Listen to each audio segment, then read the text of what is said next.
Welcome to Musicians Peer Support, everybody. Today we are welcoming Jon Altham. Jon, thank you so much for being here. Really appreciate you doing this every week for us. How are you doing? I'm good, thank you. Are you? Good. I'm doing good. I'm really excited to Good. be here. We have had a very lovely series going so far.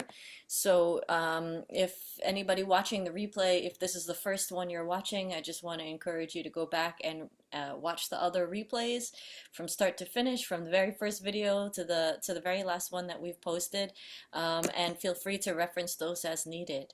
Also, like, share, subscribe, comment, do all of those things. Join our mailing list at musicianspeersupport.com. And the website for Jon's book and the things that we're going to be going over today is artistsblueprint.com. And today we're talking about,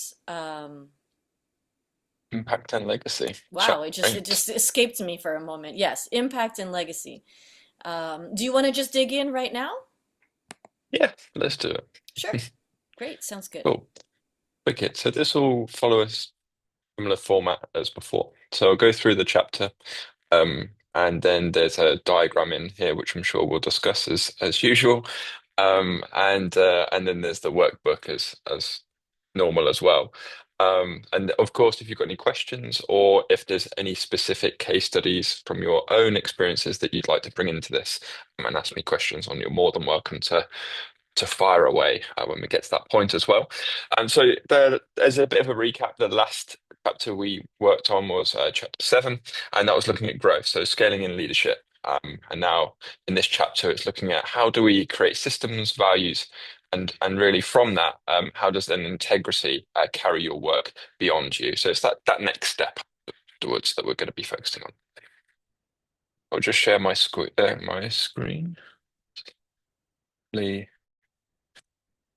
Hopefully that works. Yeah, cool. Fine, and we'll dive straight in. So, the measure of meaning. At some point, every artist asks a different type of question. Not how much can I earn, but what will remain when I'm gone? Legacy is not about being remembered, about what continues to serve others when you no longer need to. Impact is not measured by visibility, but by endurance. The quiet ways you work, your systems, and your integrity shape the world long after the spotlight moves on. When you build with intention, you begin to see that every decision is either temporary or timeless. Success is personal. It fills the moment, validates effort, and confirms capability.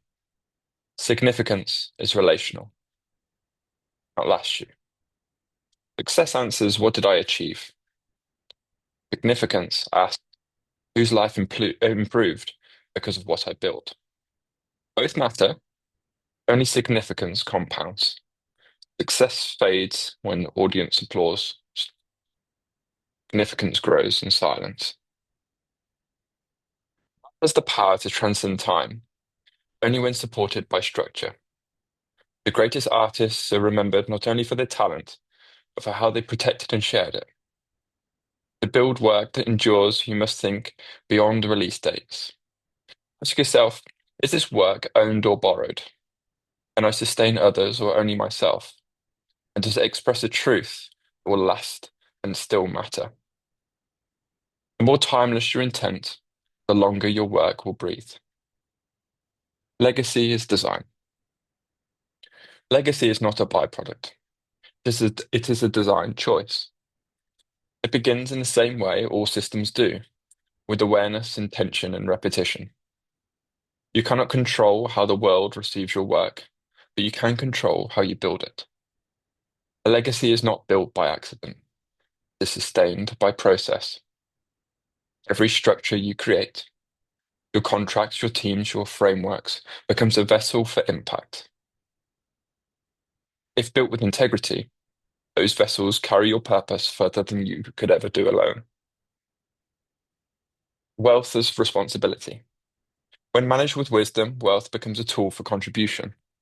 It allows you to invest in others, to fund the next generation of creators, and to create systems that repair what the industry once neglected.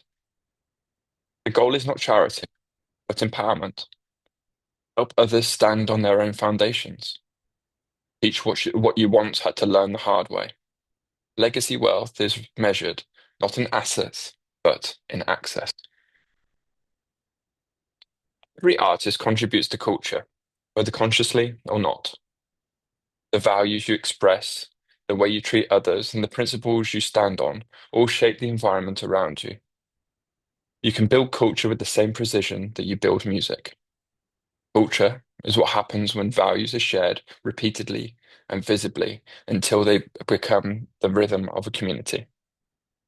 When you choose compassion over competition and generosity over fear, that rhythm becomes contagious. And so, the ethical framework of legacy. Integrity is the blueprint of legacy. Fame can exist without ethics, but legacy cannot. Self-regulate. Am I still operating with honesty? My decisions reflect my values. Would I be proud if this moment defined my reputation?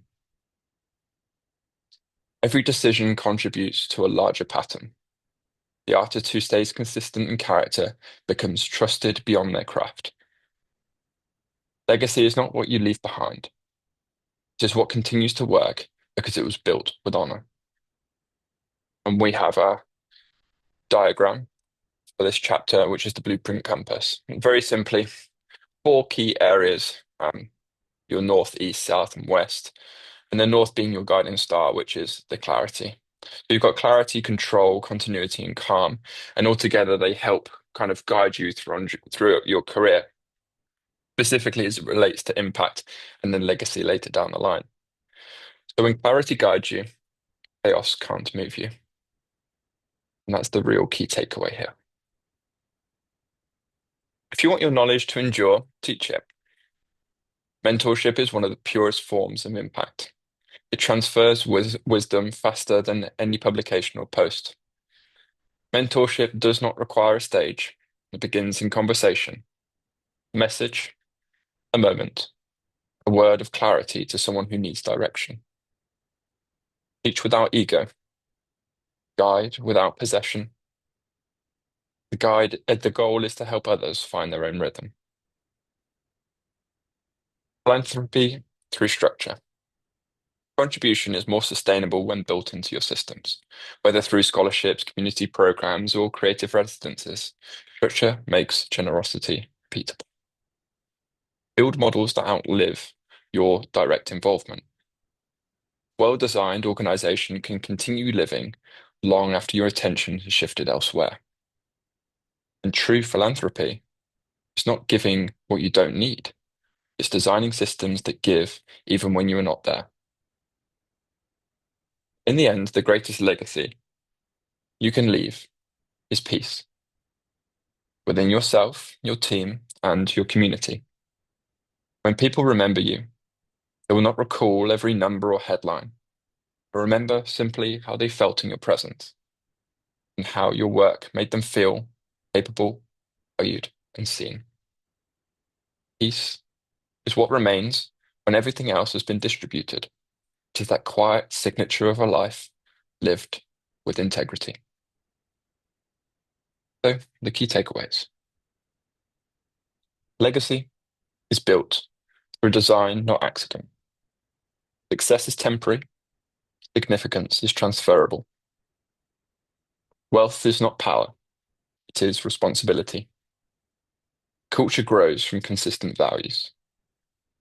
Teaching extends impact beyond presence, and peace is the final measure of legacy. The greatest artists don't just leave music behind, they leave systems, opportunities, and ways of thinking make life fairer for those who follow.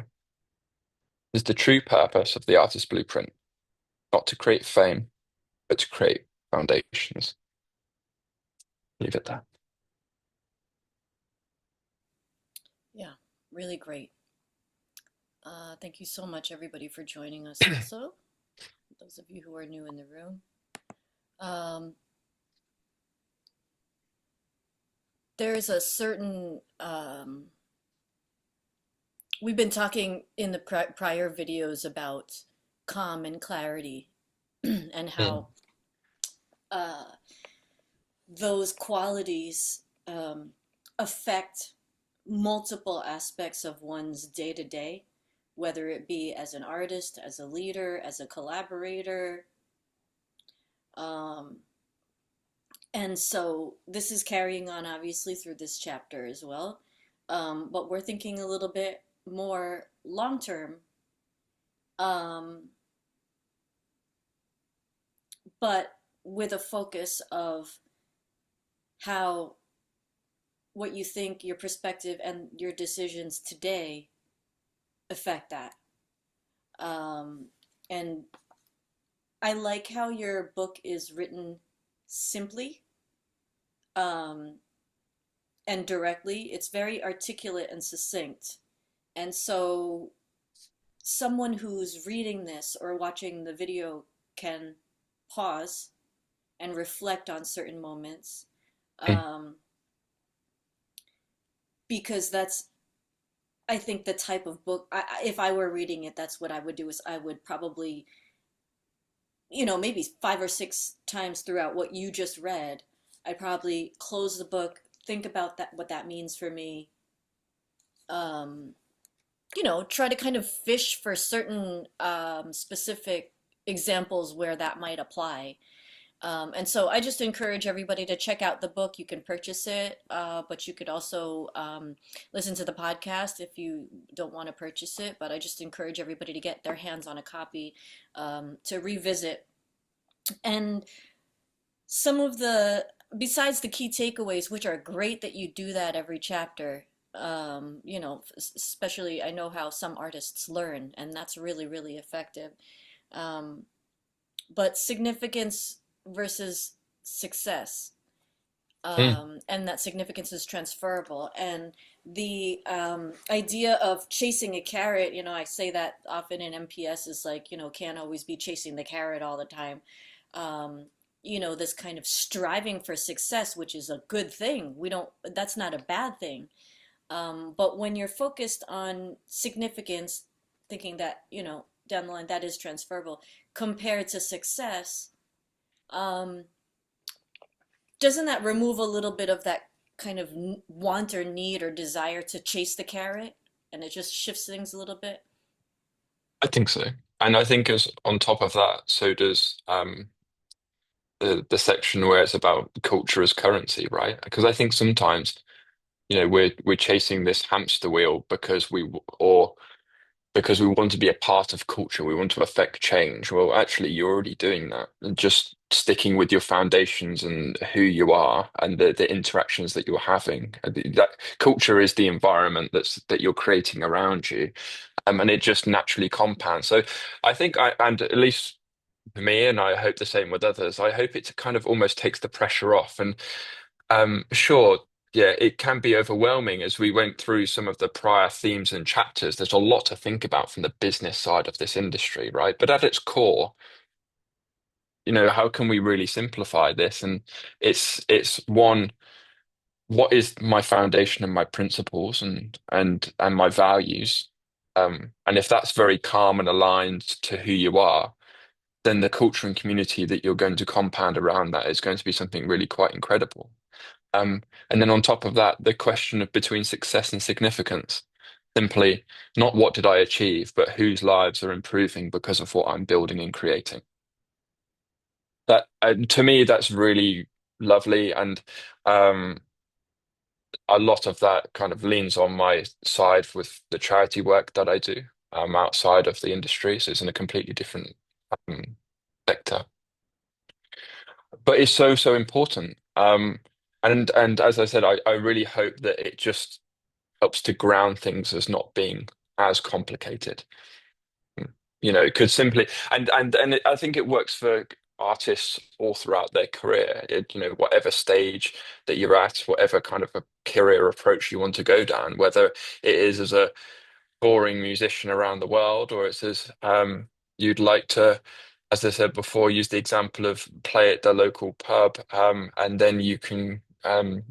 give some funds if you wish. It depends what your model is. Back to the community or your teaching community or the younger generation coming through of what you've learned, and you're giving something back or inspiring them. Or I think everyone's got something to teach, you know. And I think it's incredibly important and valuable, which is kind of where the mentorship aspect comes from, is kind of giving those lessons and passing them down is probably one of the greatest gifts I think someone can provide, um, because it doesn't have to be complicated. And I think everyone has something within their life, a story, um, or otherwise that they can share, a perspective. Everyone's full of different perspectives and worldviews, and I think that's really important. Um, but equally, then that comes down to that final thing is that wealth as responsibility, right? Super, super important. It's really great that if you've had the financial success, fantastic. But, you know, what does that actually mean at the end of it? And without being super morbid, like that the reality is what's the point at the end of it? You know, great, you've chased it all, but what's the point? Can't take it with you. Yeah, exactly. And obviously there's structures out there that can allow you to compound that and pass that down, of course. But it's saying, okay, are there opportunities where we can create things such as foundations or otherwise, whatever you decide to do, that allows you to just kind of support those people who are going to be venturing on a similar journey. And it can simply be writing it down, a message or a piece of content or whatever that may be, or striking up a conversation. Sometimes that's all it takes. Hmm. Yeah, legacy sustained by process. Um, Yeah. and that figuring out that Hmm. process and through reading your book, uh, building a strong foundation wherever you are on the journey can set us up for that significance and success in the future. Um, but a lot of us feel like okay, we're now just talking and thinking about these things, and also some people. I was on a call where somebody was really getting their start, has not entered anything in their PROs yet, just researching about it. Um, and then we have people who are business owners and are 20 years in. Um, I feel that way. I feel like I started in mid 90s. So that's Mm. 30 years in already. But I'm thinking about how to leave a legacy, um, and the idea of being able to give back and make an impact beyond my years Mm. um, means something to me. So this is really powerful stuff. Um, you mentioned empowerment here in this chapter, but even if you didn't mention it, the word empowerment in the prior chapters, it's all about that, self-empowerment and empowering others around us. And so I love that because we talk about that a lot in musicians peer support. It's all about empowering people because there's many, many ways to do some things. And some people are like, it's got to be this, it's got to be that. And sometimes we just feel disempowered, and that's not always the case. So helping others stand on their own foundation, um, as part of building that for ourselves. Yeah. And then another thing that I really loved about what you said, which kind of goes back to what I said about just kind of looking at our everyday and what types of decisions we would make, where all of this applies. And that is, if this moment defined my reputation, would I be proud? And, Yeah. I mean, I can just think of this applying in so many different ways of like, okay, accepting this placement, um, topics related to AI, um, which PRO to be in. I mean, saying yes to something, saying no to something, how to present yourself, what you're saying to people. I mean, all of these things. And doesn't this kind of go back to integrity? Yeah. I think so. And integrity to yourself and your values and principles. and the foundation of what you've kind of laid out to start with, for sure. Um, yeah, sometimes it can be about your integrity to others, but I think in this particular one, at least how it is to me, is integrity to yourself. I think it's just so important. And we discussed before what integrity means, and I think there's an internal and external aspect. And I feel like this is a really internal aspect um definition. And yeah, it kind of takes me back to I mentioned this before where I had a particular business deal that came through. Would have paid amazing, uh, put us on the map, would say. But ultimately, I decided not to take it because that was the question. If would I be proud at the moment if that defined my reputation? The answer was no. Um, Not that the partner was wrong. It was simply it didn't align with my values or where I thought the company would go in the future. Um, so I said no. And not everyone understood. Yeah. Yeah, But it was very easy for me. So easy for you yeah, because it aligned with your values, and you correct. Yeah. maintained your integrity. And in my personal experience, it doesn't always have to mean saying yes or saying no to something, but being part of a sync class online or something, a workshop online, and half the people coming to me with issues and me just trying to help them out. And then Yeah. and then people be like, okay, well, you're going to get blacklisted for doing that. Will I get blacklisted for helping my community? Or and that's a kind of a moment in my life in my music career where I can think about, if this moment defined my reputation, would I be proud? And the answer to me is yes, because I held space for people to feel empowered and to stand on their own foundation. And if they had problems, they could air that out in a safe space. And there's nothing wrong with that. And here I am. I don't think I'm blacklisted. If I'm blacklisted in certain areas, I don't know that. Um, and so that kind of like, going back to like the risk of doing something. Well, I mean, there was a risk. I was considering that, and I was asking people like you, do I speak up and say the truth about something that's not right to me, or do I just stay quiet, shut it down, and shut everybody else down around me? And the consensus from mentors that I was looking up to was, be yourself, be genuine to who you are, and you will have longevity in this industry if you stay true to who you are. Yeah, And and that path may take longer. It and probably will, to be honest, because right, it is a harder road to go down. But I think in the end, it pays its dividends a lot more because it's sustainable. Um, and yeah, it's going back to the carrot analogy. It's like that short path is the carrot, realistically. Always has been. But you're constantly chasing and chasing and chasing, but it rarely ever compounds into anything, unfortunately.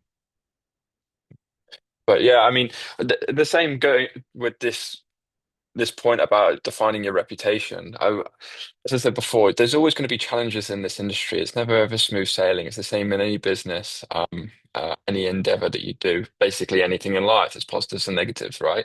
Um, there's what I think makes the positives good in the end, right? If everything was good, it would just kind of just be neutral. You wouldn't have necessarily much. Um, you wouldn't necessarily realize it was positive, I guess.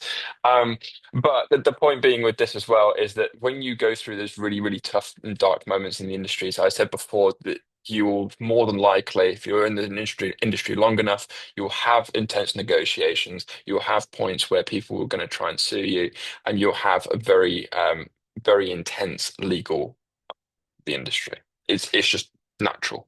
When ownership is involved, everyone wants a piece of the pie. It's the reality of it, and therefore legal gets involved on a regular basis.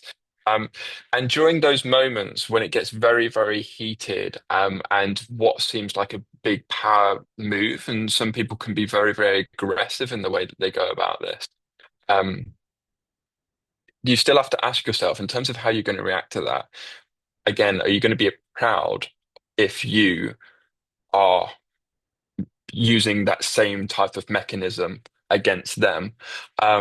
No, well, in my view, it's a no. It doesn't mean that I'll accept it. I'll still put very, very clear boundaries in place, but the way in which you can conduct yourself can still be ethical, moral, and very, very reasonable. We're still being very, very direct and creating distance in those boundaries, and that's super, super important.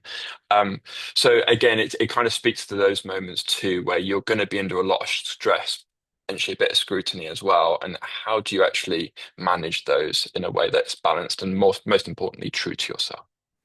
There's no right or wrong way, it's just what aligns with you, right? Right. And what aligns me with me sometimes requires therapy. I mean, I had to talk to my therapist about that particular situation that I'm opening up about. Mm. I get a kind of passive aggressive type of a message on social media, and I'm like, what do I do with this? I work with my therapist. We decide healthy boundaries. I don't respond to that. So I mean, we shouldn't really be expected to kind of do this on our own. That's why I advocate for people to reach out to mental health professionals, when needed, even when not needed. You never know. I don't know. But for me, I did need that extra support from my therapist to be like, oh, okay, this is what this looks like for me. This is what being genuine to me looks like. That know thyself thing is kind of complicated sometimes, but having this compass of what you talk about in your book is such a good foundation, because now we know at least where to turn to. It's our compass. Um, in what direction? If this came down, if my whole reputation came down to this moment, would I be proud? Um, and and thank you for saying that there will be difficult situations, Mm. because nobody wants that for anybody. But I mean, in my experience, it's not all rainbows and roses. So I try to share that with the people that I work with as well. Um, but that calm and clarity and the principles that you talk about are very empowering in those moments, and reinforcing it through reading your book, I think, is going to really help me in the future. Um, because yeah, I mean, we can't avoid that things come up. Yeah. Um, so I mean, consistency is key, and you've said many things about consistency throughout the book so far, and so I remember those things. Also, John, you had a graphic that I'd like to Mm. take a look at, because we were just talking about the compass. Um, and as you're getting that ready, what you were saying about that culture, it comes from consistent values, and you know that, for example, using my little thing as an example, talking to my therapist and saying, okay, this, now I know that I'm going to need healthy boundaries right here. Mm. um, and my values can stay consistent because I had experienced that. Now I know that if I feel like I'm being come at, or something, I don't have to respond. um, and you kind of set the consistency comes over time. I mean, it's not gonna, it has to, like, things have to come up for that consistency to be applied, obviously. So um, that culture coming from that, and that eventually develops, and that we can create our own culture. um, as the saying goes in MPS, carve your own path, Yeah. with these consistent values.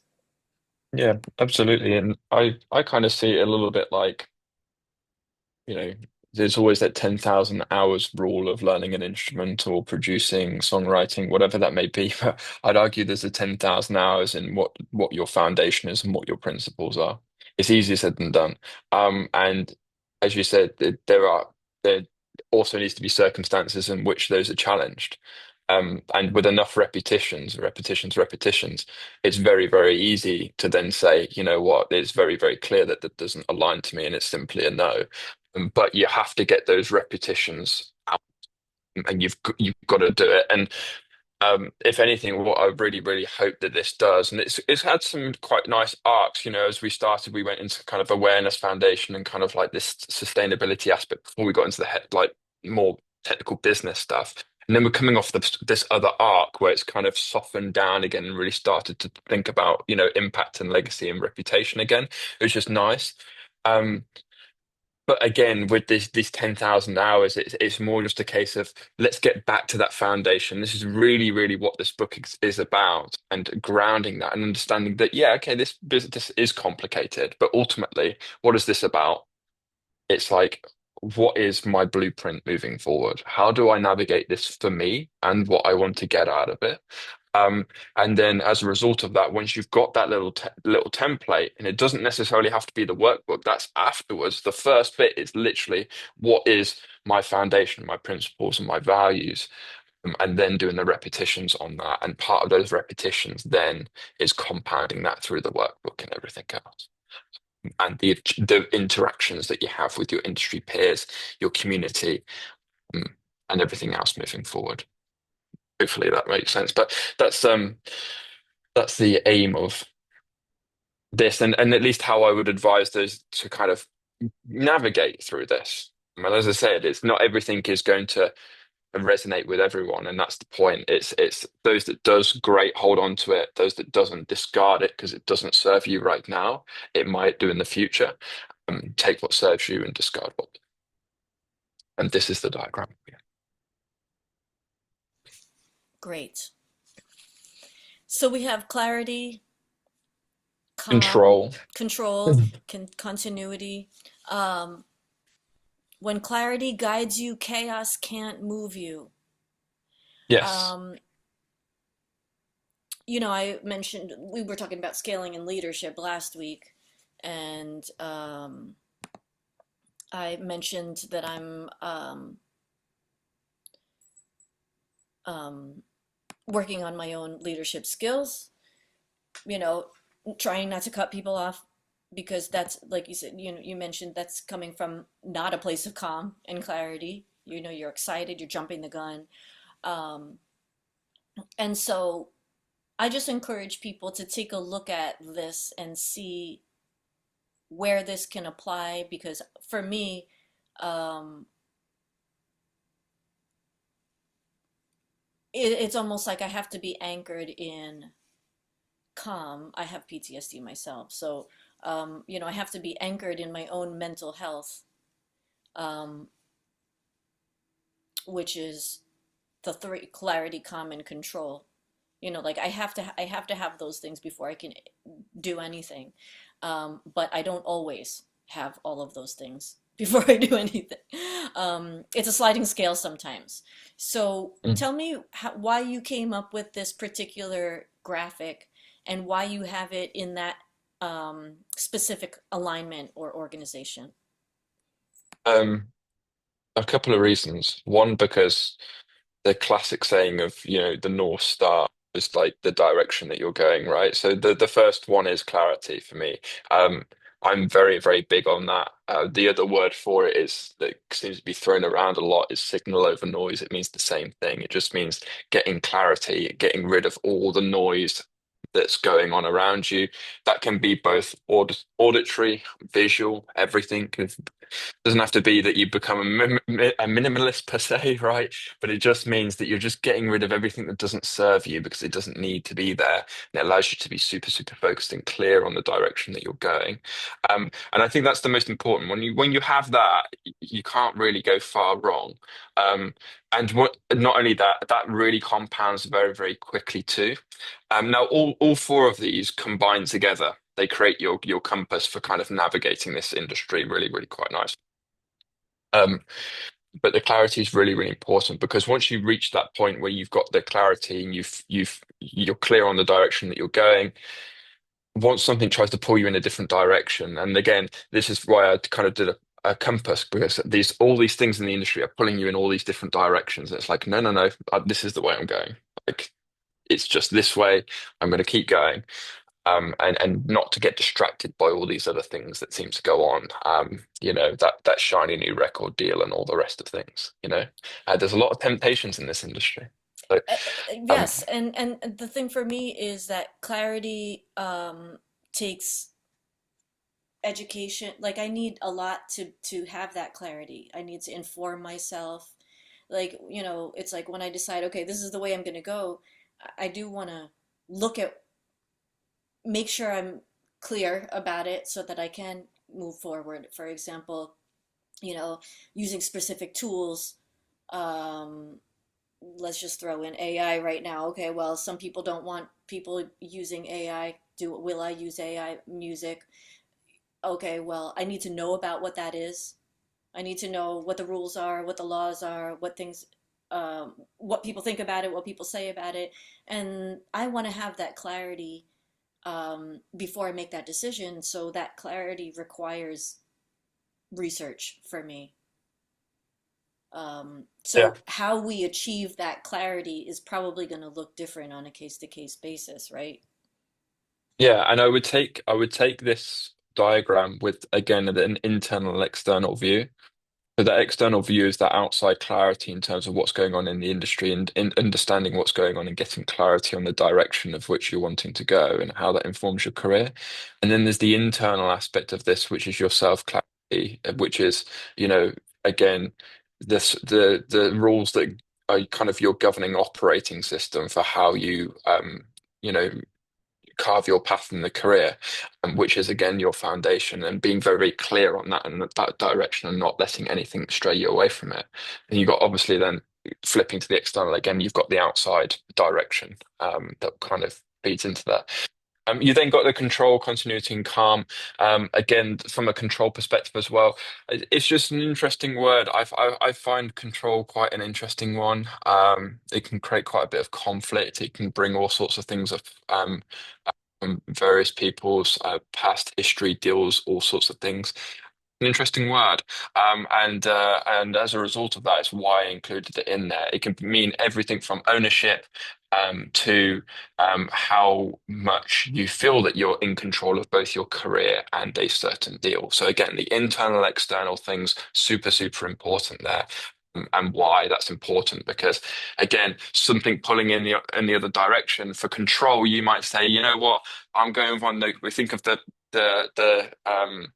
diagram from earlier in the chapters where we had everything from work for hire all the way up to owning everything. You may decide that a JV is for you, joint venture, and it's a 50-50 split. That is where your control pie fits.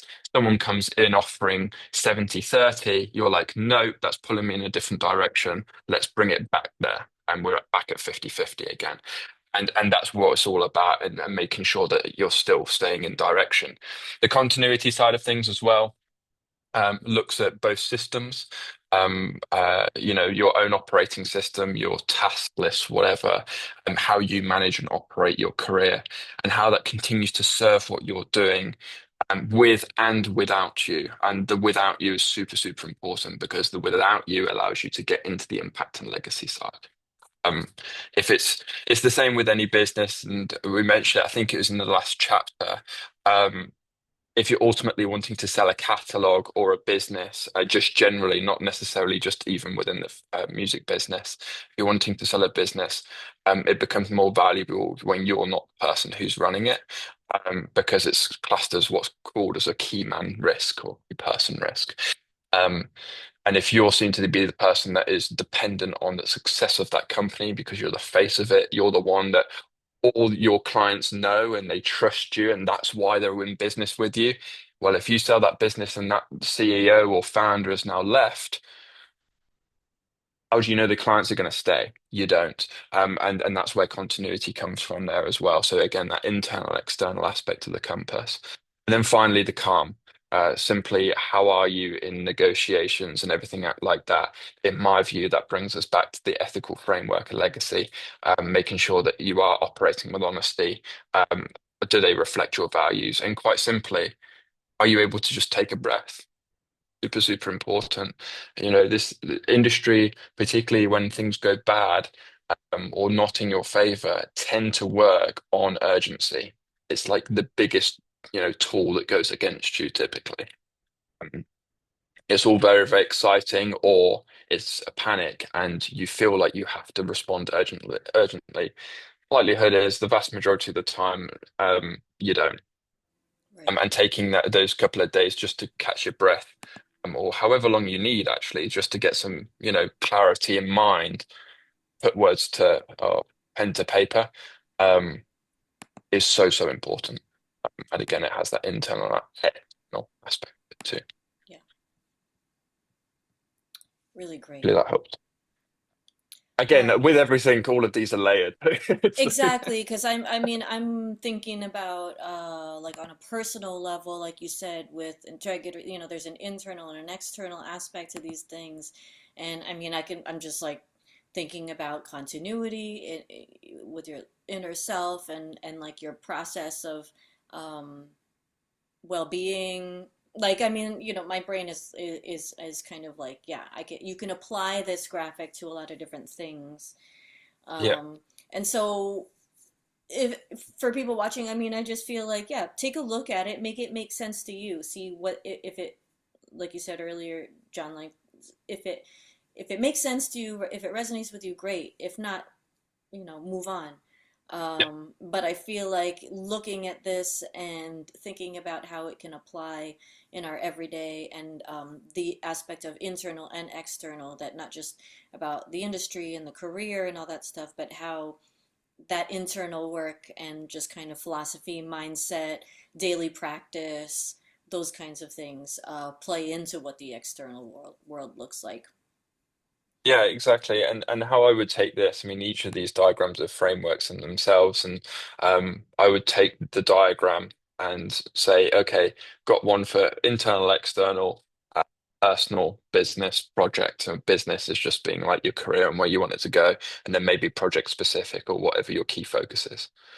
And you'll find it's a bit like a spider diagram. It just you put a line out and then you keep writing and it just goes and goes and goes. And before you know it, you're like, ah, that's what it means. That makes a lot of sense. And you'll find a deal that will come off here. And I use these because I'm a very kind of visual person, a very, very visual person. It's how I remember things. I'm not very good with remembering lots of words at all. But as I said, these are the kind of things that I will write on the side of a page where I'm like, okay, cool. I already know what the 4 points are specific to how it relates to me, and then I'll put on the side of it, is that more like northeast, for example? Okay, it's sitting there. How do I bring it more into this part? Do I need more clarity, or do I need to understand what the control of the deal is a little bit more, or do I need more continuity? And it just really helps. And if I don't know, maybe it's because I'm not really calm in the deal, and I just need to just take a breather a little bit more or I need to get clarity. So it's just a bit of a self-check, really. And I use each of these diagrams in my own practice. Typically, I just draw them on the side of the page. Yeah, and Yeah. and thank you for that. And also, let's say for example, because I just want to show how this can be applied at like different levels of different things. Let's say for example, an independent artist who's working on a song and not sure if they should submit it to a brief, submit it to a music supervisor, submit it to a library. Like, is this ready? Is this song ready to present? Okay, so Mm. let's use that as an example. And then walk us through how you could use this compass, John. Like, I don't know if I should submit this song. Like, I think it's a good song, but how can I use this blueprint compass to at least bring me closer to an understanding of what to do? Sure. So first things first, clarity. We'll start from the top and basically go around. Clarity. What do I understand about what the sync deal is? What does it require? And does that then fit what I've either done or does it not? The And then we can brief kind of itself. adjust that. Do I Yeah. understand the brief?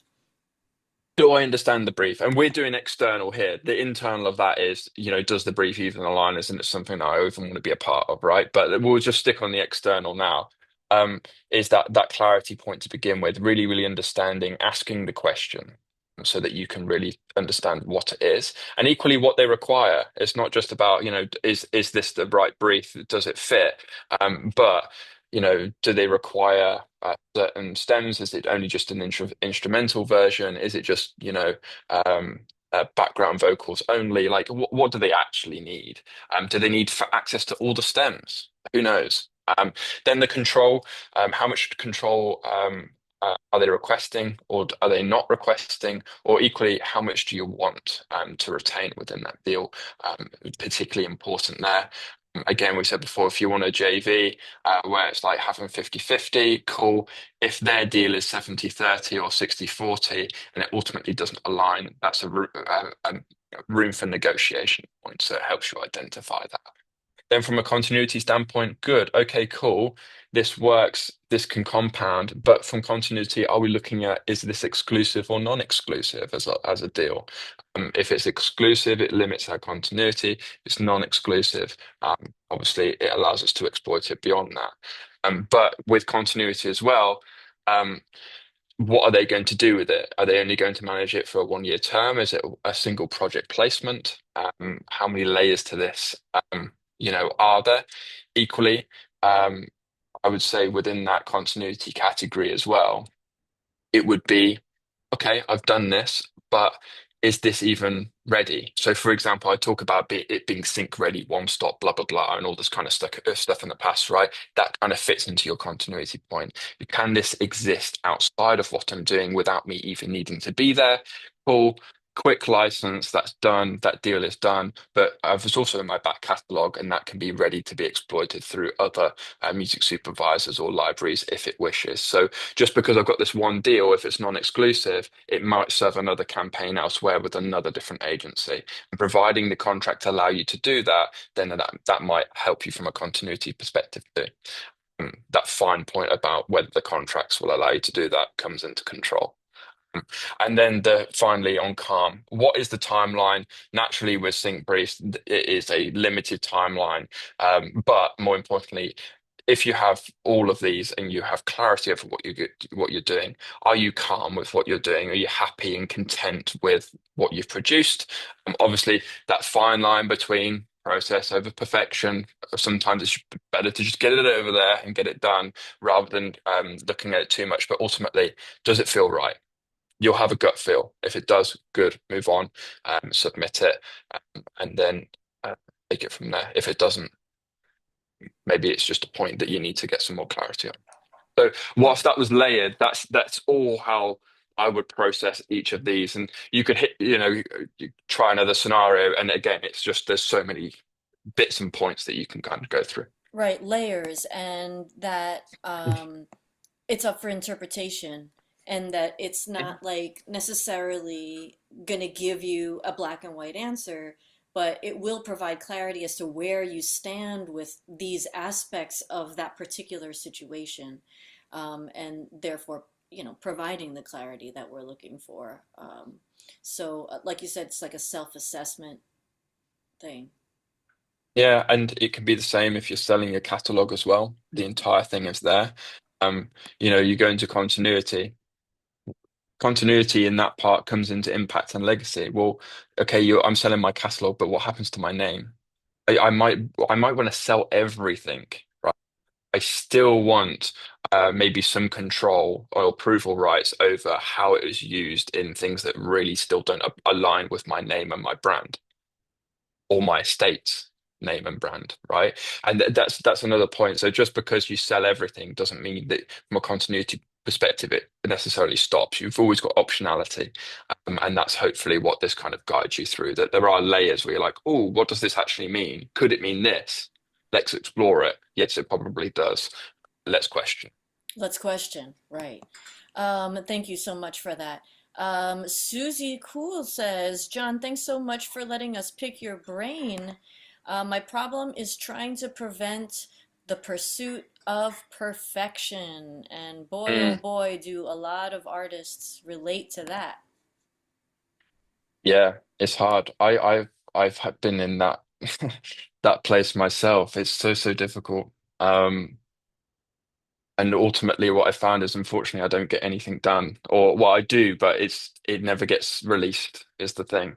And as I said before, I think sometimes the best thing to do is get it out there, and then you can share. And not only that, there's something that you can learn from it, both yourself. You'll be able to release more stuff in the future, um, but equally, you might learn something from that process, or your audience, or vice versa. So it's incredibly difficult to do. Um, really is. But you'll find that eventually there is what is an acceptable cutoff.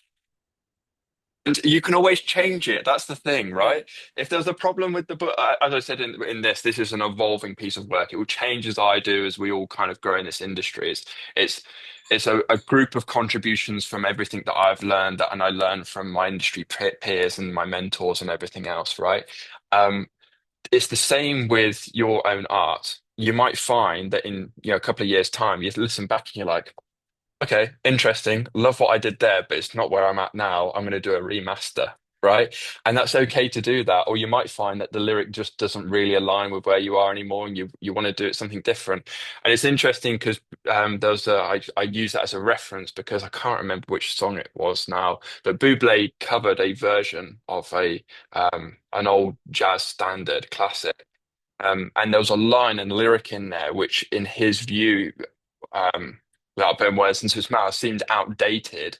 I'm pretty sure it was said on one of the videos online, and as a result, they changed the lyric. And that's kind of a point to that if it was supposed to be perfect, it would never be needing to be changed. But the reality is, it serves people differently. So right. yeah. And also, just as a side note for everybody in the room and also watching the replay, Musicians Peer Support is here for that particular need. Our feedback sessions are very, very thorough and they're free to attend, and anybody can submit music. So if anybody is questioning whether or not their music is ready to submit and you need a group of peers to take a listen, um, MPS Musicians Peer Support is the safe space to go for that type of thing. So just want to encourage everybody to do that at any point. If it's a work in progress, a finished master, if you're looking for production notes, looking for any kind of feedback or any kind of tier support, please hit us up at musicianspeersupport.com/join or email me at mps@musicianspeersupport.com.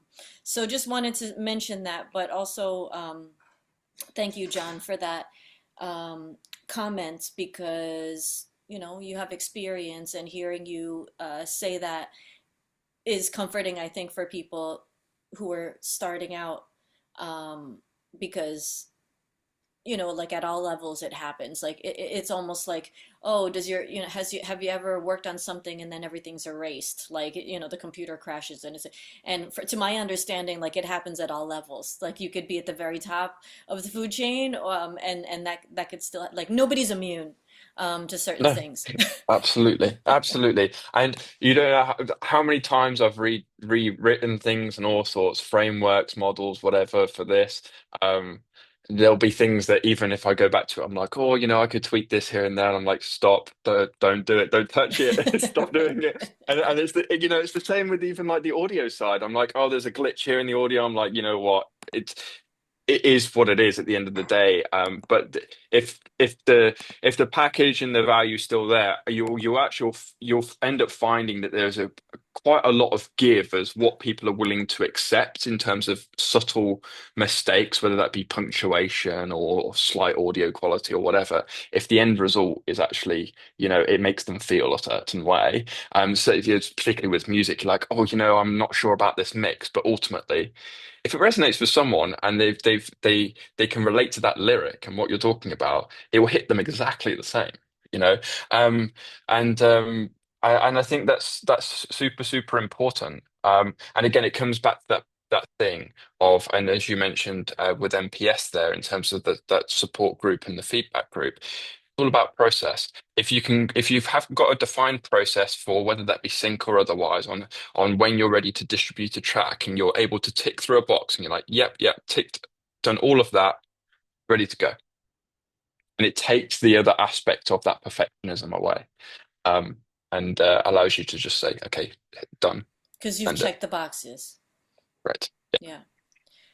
Really great. Thank you so much. And just letting everybody know in the room, questions welcome. Thank you so much, Susie, for that question. Any other questions, Gretchen or Deb, if you have any, please feel free to type them in the chat.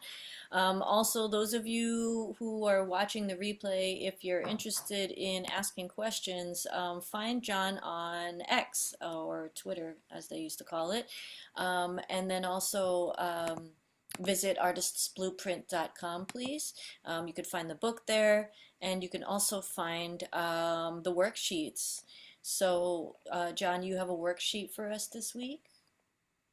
Yes. Okay. Yes, I And just do. want everybody to know it's artistsblueprint.com, artistsblueprint.com.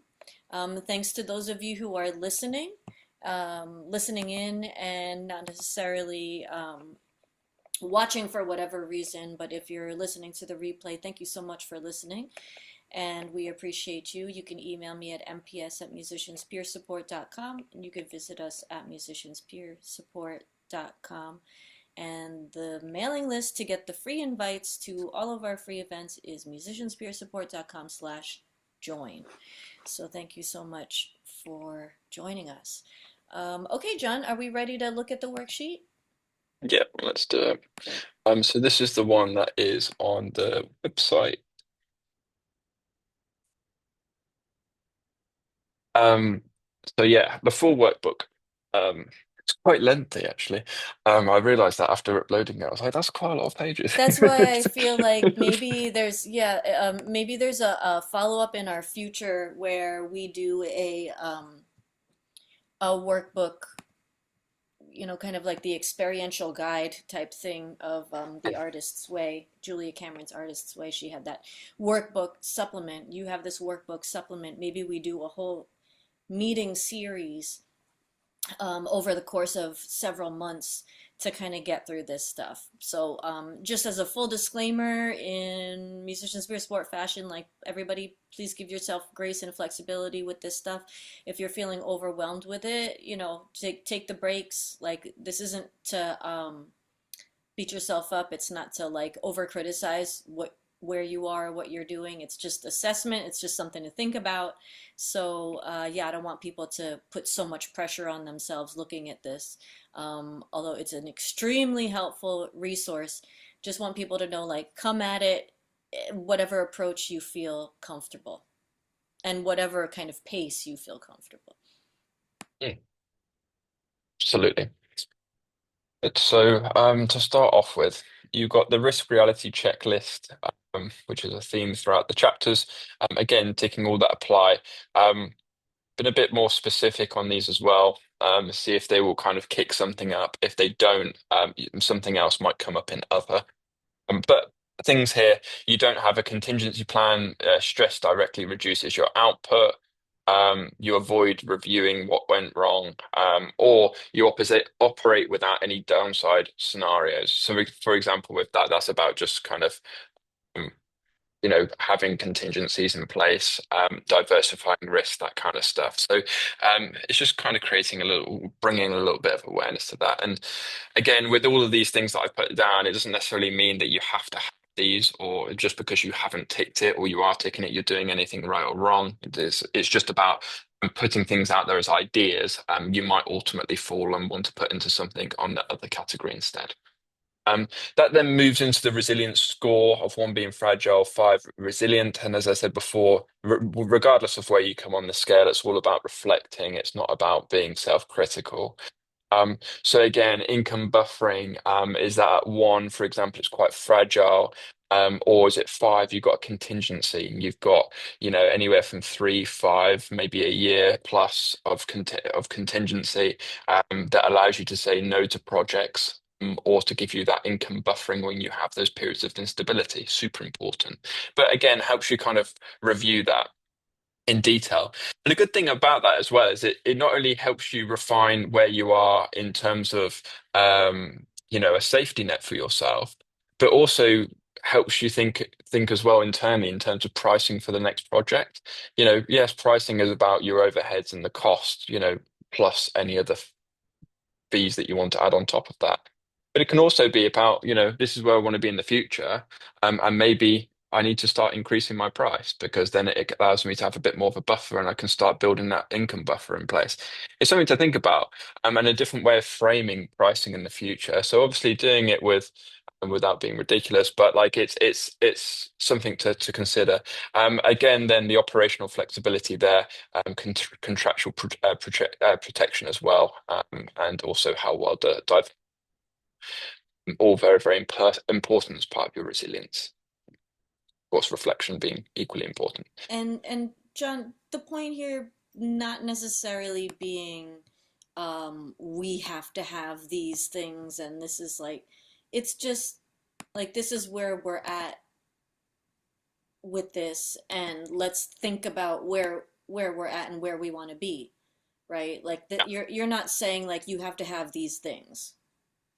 No, no, not Yeah. necessarily. It's more just a case of it's a bit of a checklist, I guess, in terms of where you are at. And as I said before as well, just because you're a, one, two, or even a four or five, um, if you're happy that um, I don't know, your operational flexibility, for example, is a one or two for now, then that's fine. That might serve you for what you're doing. But it might be a reflection point to say, like in the future, you might want to go to four or five because you want to go to whatever target that may be, right? So yeah, they're just little reflection points more than it. But as they Before all come you, together over yes. the whole as they come together over the whole workbook, um, the more honest that you answer them and least and without being self-critical, the more insight you'll have to your career and where you want to go. Right. It gives you a lot of clarity. Right. Not being self-critical. And just to interject real quick here, thank you so much, everybody, for being here and for watching the replay. Gretchen says, very inspirational and empowering chapter. Thanks for sharing your wisdom and for being such a great role model for integrity. I agree, Gretchen. Thank you for that comment. Really appreciate it. Oh, that's very kind. Thank you. Then the next section is your current risk profile. Again, I've left that purposely open. What I often say with these sections, don't think about it too much. You just write the first thing that comes into your head, because you'll be surprised what comes up. And the more each time you do it, something else will occur, and that's quite an interesting exercise in itself. So yeah, don't think about it too much. Just kind of go through it quite quickly, Kind of like a and free then writing just thing. yeah, exactly. Like the first thing that comes into your head, Yeah. like what seems to be risky to you. Um, your failure types, these are the most kind of common ones I picked up on when I was kind of researching it all, to be honest, and equally from experience. Um, a creative failure, is it that you can't get any further creatively? A financial shortfall, you don't have the budget, deal collapse, it all falls through, you're burnt out, missed opportunities, legal or contractual issues. You'd be surprised actually how often that actually completely rips up a deal. There's a whole catalog, in this industry of unreleased music as a result of legal or contractual issues, unfortunately, and they'll never see the light of day, probably. Yeah, it's unfortunately part of it, but it is a failure type, and it's something to be aware of. There are ways of getting around it in the sense that there could be something that you could put from a clause to say, subject to blah blah blah. If I actually owned all of the rights, for example, should a contract fall apart, I'm actually free to distribute and release that record. And just use that as an example, kind of gets you out of that failure model. So whilst the deal and contract might have fallen through, the actual asset can still be exploited properly through the right ownership channel. So it's just worth thinking about actually, because that's very, very, very common. Um, And just worth thinking about. And you said something about failure last week because here's where I know myself mentally and where I'd have to pause, write some things down that I might want to talk to my therapist about. Like if I'm doing this assessment and I'm thinking about things where I have missed a deadline or um, I cut somebody off I was in a leadership role, cut somebody off and really regretted it, didn't want to hurt people, it's all the shortfalls, all the failures. Like I could see myself kind of getting into my head a little bit and needing that extra support of my mental health professional. So just want to kind of make that point right now that like let's all be easy on ourselves. And you said something really nice about failure last week, John. And since some people are just kind of watching the replay, I wonder if maybe you can give us a little bit of wisdom about your approach to failure this week too. Sure. I mean, I can't completely recall exactly what I said, but You said something like that I'm you sure it'll be a fail every crossover. day. I was about to say that, yeah, I do all the time, to be fair. Yeah. And that it's I mean something to the effect that it ultimately makes you a better person. Yes, it does. Yeah, And yeah, I do. I fail every day. It's something that I've learned to enjoy. And I embrace it. It's a bit of a challenge initially because I think we always initially take it so personally.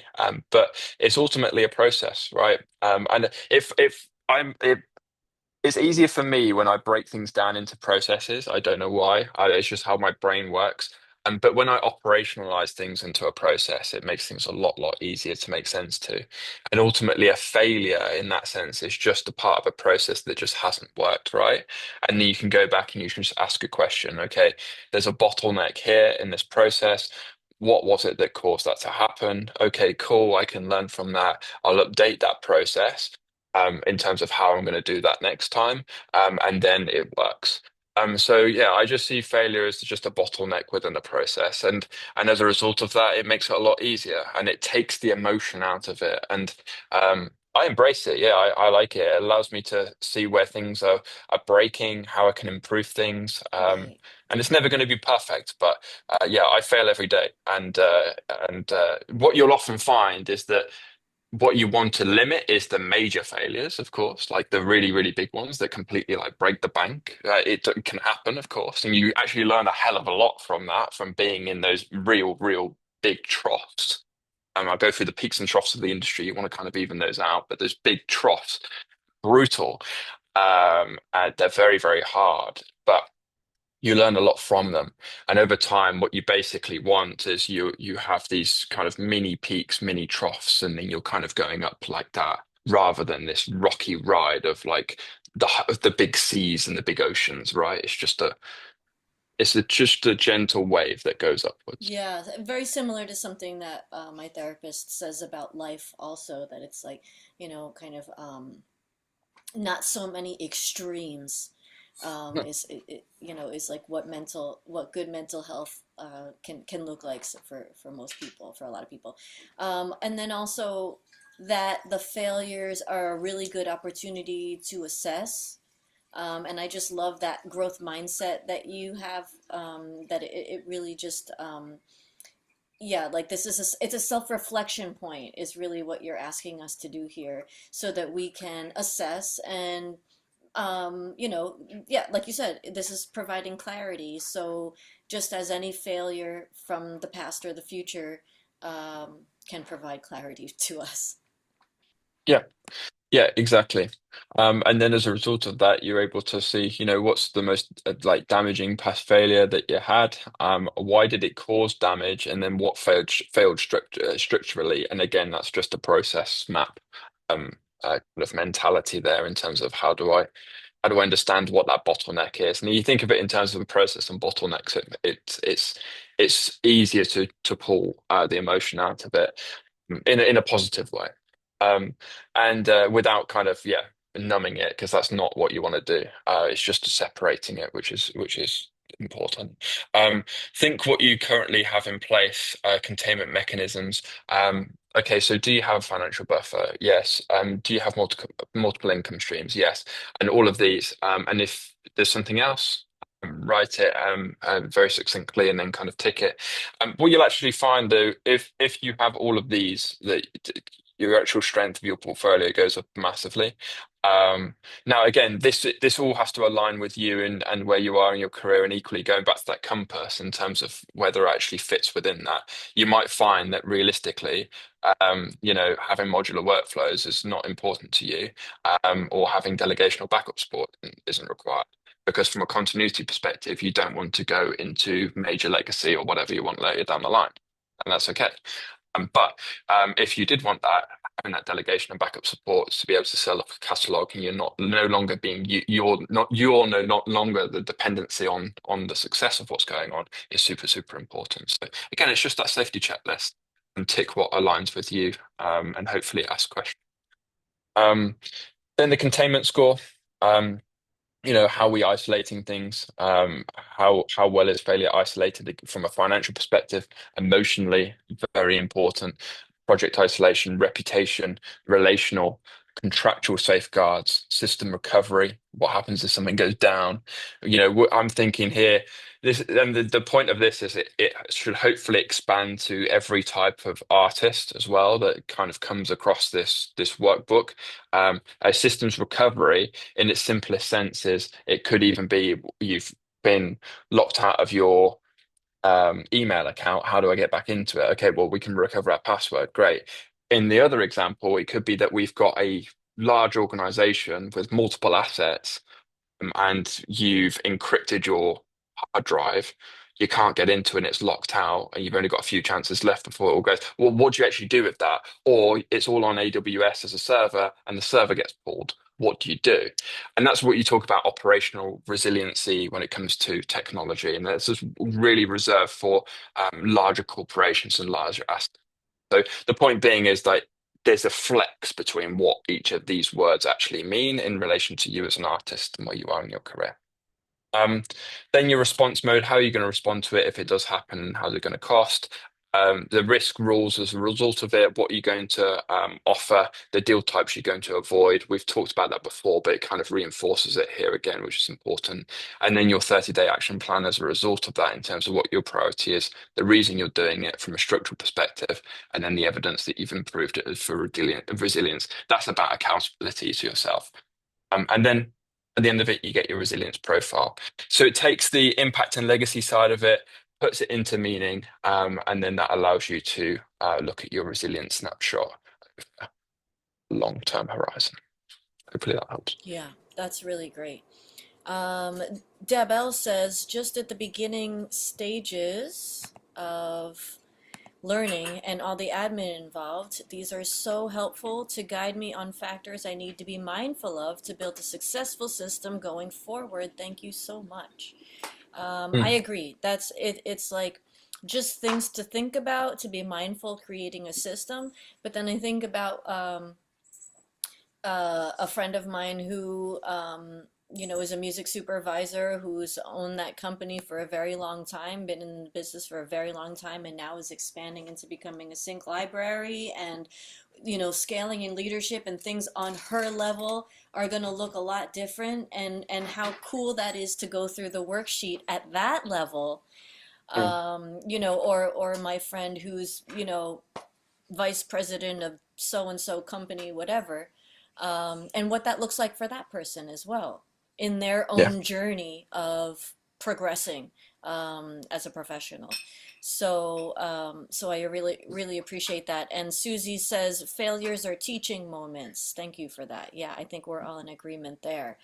Um, so we have some key takeaways also, John, and thank you for that worksheet, which is available everybody on the website, artistsblueprint.com. So please take a look at that. And make sure you're following John on all the socials. Also, check out the podcast that is available. Also, just wanted to mention um, the key takeaways from earlier, which I really like this chapter for like dreaming. I don't know if that, like just thinking about what life could be like for me down the line. Yes, it applies to me now, but also how it could apply to me down the line. But that legacy is built through design, not accident. And success is temporary, significance is transferable. These are just the Mm. key takeaways just from this chapter. Wealth is not power, it is responsibility. Culture grows from consistent values. We had a long conversation about that. The aspect of teaching. Teaching extends impact beyond presence. And you mentioned that everybody has something to teach. You may not be a music theory nerd like some people are, but you probably have a lot of wisdom about life experience that you could teach people about. I mean, we can go on and on. So So everybody does have, I believe that too, that everybody has something to offer. And finally, peace is the final measure of legacy. Before we start wrapping it up here, John, just looking at the time, what does peace mean to you, and why do you say that peace is the final measure of legacy? It's not necessarily a measure of legacy that one would immediately think of. It's not a measure of success that one might immediately think of. I myself, you know, having PTSD, peace is a meter of success for me. So I do kind of like measure how well I'm doing by the peace that I'm achieving in my everyday. But what does it mean to you, and why so much emphasis on peace in terms of legacy? Um, Personally, because I've been through periods where I did not have it, and then after finding it, I wouldn't want anything else, quite simply. Um, and of course, as mentioned in there, I do believe that what people remember about you is how they felt in your presence. Um, I think about that in terms of the social circles I have, the people I interact with, the people I keep on, the people I speak to on a regular basis. I mentioned before, the people you can count on one hand, they have the biggest influence on your life, your career, and where you end up going. Um, and I remember, not everything that they will say all the time, the headline things and all of this. It's literally how what their presence is like. They hold that space, and equally how you hold that space. And I think that is so, so important. Um, and Yeah, when everything else is gone, what is ultimately left? And I think it is that calm. It's almost that nothingness. It is that peace. It's that serenity, right? Um, I think there's something really lovely with that. When you strip away all the success, all the records, all the noise, all the music, what you're left with, it just is. Um, and I think that's really, really lovely. And it's very hard to get to, initially if you've got a noisy mind, and what have you, or there's a lot of noise in your environment. But as I said, if you use that compass as your kind of almost like guiding tool, and you focus on that clarity, um, finding and aligning that inner peace is amazing. As I said, been periods where I haven't had it, and I've had a very, very noisy time, and then leaving that and having a very, very calm environment, both internally and externally, has been an absolute blessing. I wish that on everyone. Yeah, thank you. Thank you for sharing that. And on that note, I will put in the description just a list of resources for people.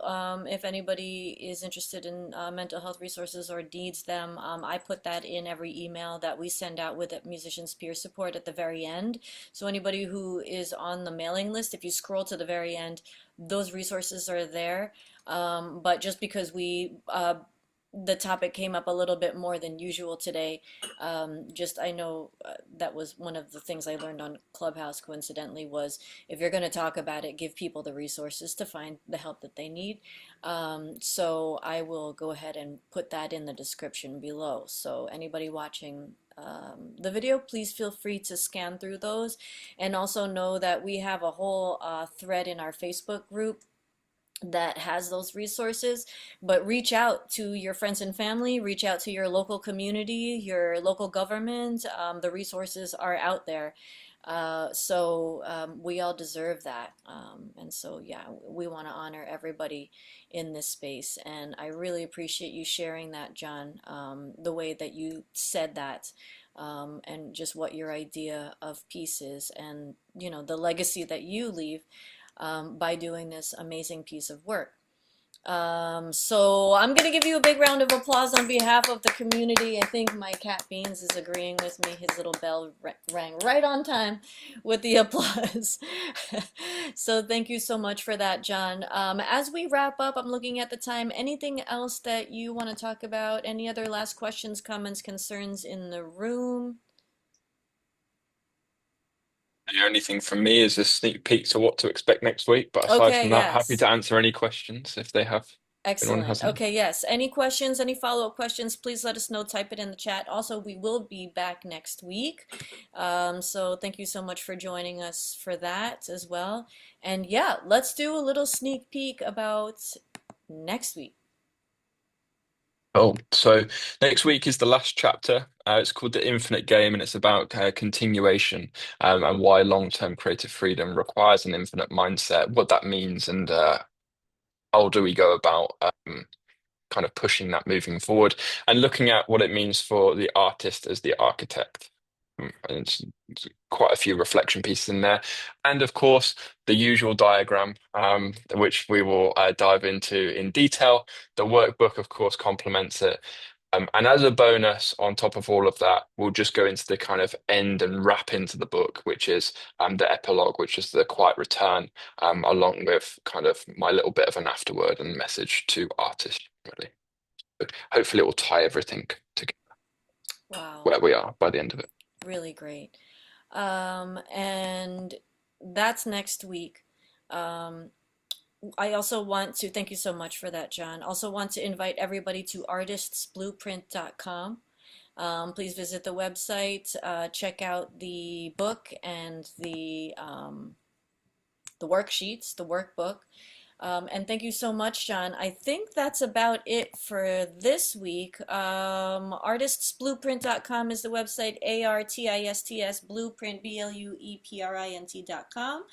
And visit us at musicianspeersupport.com. Thank you so much, John. Really appreciate you. Likewise, thank you so much, and thank you to all that are listening back as well. I appreciate it. Thank you.